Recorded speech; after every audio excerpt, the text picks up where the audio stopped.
सुनिए ध्यान से। एक बार एक व्यक्ति थे जिनका नाम डॉक्टर मार्क था। ये डॉक्टर मार्क हैं। इन्होंने एक जगह से ही स्पेशल डॉक्टर फॉर कैंसर। ध्यान से सुनना प्लीज, इससे से जिसको ये समझ लग गई प्रचार उसी को समझ आएगा। He is doctor mark. ये डॉक्टर मार्क है और ये स्पेशल कैंसर के डॉक्टर हैं। और ये क्या हुआ, एक बार ये एक जगह से दूसरी जगह पर इनकी फ्लाइट थी, लेकिन रास्ते में क्या हुआ, जो इनकी फ्लाइट थी वो किसी वजह से उनको लैंड करना पड़ा। इमरजेंसी जिसको लैंडेड बोलते हैं, उसको इमरजेंसी लैंडेड करना पड़ा। और जब वो अपनी फ्लाइट से उतरे तो उन्होंने जल्दी से एक कार हायर की। आवाज कम कर दो इसकी प्लीज, आवाज बिल्कुल ब्लॉक करो।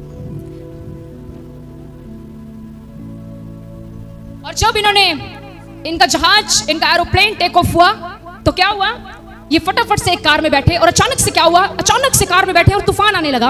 और जब तूफान आने लगा बहुत ज्यादा, अचानक से इन्होंने जाना सीधा था, इनकी गाड़ी की टर्न लेफ्ट साइड को हो गई।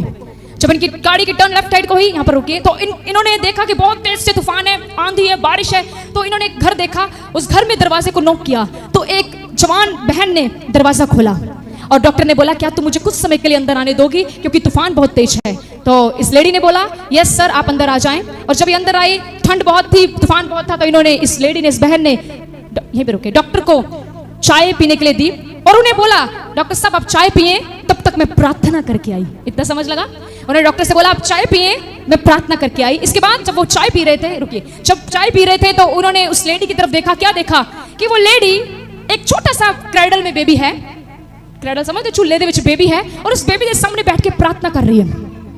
जब प्रार्थना कर रही है, प्रार्थना करने के बाद उसने आमीन बोला। प्रार्थना करने के बाद वो उठी और उसके बाद डॉक्टर के पास गई और डॉक्टर ने उससे बोला तुम क्या प्रार्थना कर रही थी, क्या सच में तेरा परमेश्वर दुआएं सुनता है? मैं तो डॉक्टर हूं, मैं तो इस बात पे विश्वास नहीं करता कि कोई ऐसा परमेश्वर है जो प्रार्थनाओं को सुनता है। उसके बाद जो उस औरत ने कहा, ध्यान से सुना, ये भी पॉज करें भाई। डॉक्टर का नाम क्या था? सबको याद है क्या नाम था डॉक्टर का?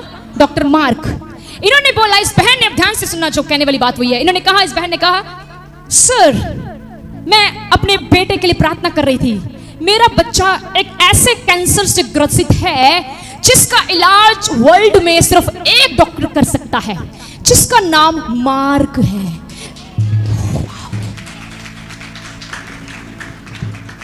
उसने कहा मैं रोज अपने कमरे में जाती हूँ, रोज प्रार्थना करती हूँ, प्रभु मेरे पास पैसा नहीं है पर मेरे पास ऐसा खुदा है जो प्रार्थनाएं सुनता है। ये रोज घुटने टेकती थी और प्रार्थना करती थी कि प्रभु उस डॉक्टर के पास मैं नहीं पहुंच सकती, लेकिन तू कुछ ऐसा कर कि वो डॉक्टर मुझे मिल जाए।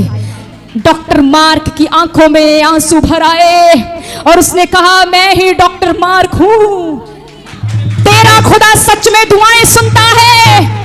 डॉक्टर मार्क सोचकर अपनी आंखों से आंसू से रोने लगा, सोचने लगा मैं तो किसी और मुल्क में जा रहा था, ये क्या हुआ कि मेरा जहाज लैंड हुआ। उसके बाद मैं कार में बैठकर होटल की तरफ जा रहा था, खुदा मुझे एक गांव में ले आया। उसके बाद इतनी तेज तूफान उठा कि मैं इतना बड़ा डॉक्टर होने के बाद एक छोटे से घर में जाकर रुका। मेरे भाई और बहनों, तुम्हारा और मेरा परमेश्वर दुआएं सुनता है। उसका जवाब देना बड़ा अलग तरीके से है। उसने कहा तुम्हारे सोचने से परे, तुम्हारी सोच से परे मैं जानता हूं मुझे तुम्हारे काम कैसे करने हैं। उसने कहा तुम्हारी सोच और मेरी सोच में बड़ा फर्क है। आज इस मीटिंग में शायद आप ऐसी बहन बैठे हो जिसको लगता हो मेरी प्रार्थनाएं नहीं सुनी जा रही। उस औरत ने प्रार्थना करना, उसके पास पैसा था, बोलो, she was very poor lady, बहुत गरीब औरत थी। कैसे पिंड में रहती थी जहां पर कोई फोन कॉल कुछ नहीं, किससे प्रार्थना कर रही है? कौन लेकर आया बाहर? देखो वो घर में दुआ कर रही है, चमत्कार खुद चलकर उसके घर में आया। आप अपने कमरे में दुआ करो, आपके कमरों में चमत्कार आने वाला है। आप अपने घर में प्रार्थना करो, आपके घर में दरवाजा खटखटाएगा जवाब, आपकी प्रार्थनाओं का जवाब दरवाजा खटखटाकर आपके घर में आने वाला है। पर बात यह है कि आपकी प्रार्थनाएं ना रुके। आज ये रियल स्टोरी आपको इनकरेज करे आपको कि आपका प्रभु दुआएं सुनता है। हालेलुया। कई बार वो हमारी प्रार्थना सुनने में 1 महीना लगा सकता है, 2 महीने लगा सकता है, 2 साल भी लगा सकता है, लेकिन अगर आप हिले नहीं तो मैं सच कहती हूं आपके हाथ में जय का झंडा होगा। अगर आप हिले नहीं तो सच में मेरा परमेश्वर आपको विजय करके छोड़ेगा। हालेलुया। जोर से बोले हालेलुया, हालेलुया। आज मैं इनकरेज करना चाहती हूं उन लोगों को जो लंबे समय से किसी विषय के लिए प्रार्थना कर रहे हैं, कीप प्रेइंग, करते चले जाओ प्रार्थना, इसको रोकना मत। किसी भी विषय के लिए कर रहे हो, करते चले जाओ, उत्तर आने वाला है, शीघ्र ही आने वाला है, शीघ्र ही आने वाला है। हालेलुया।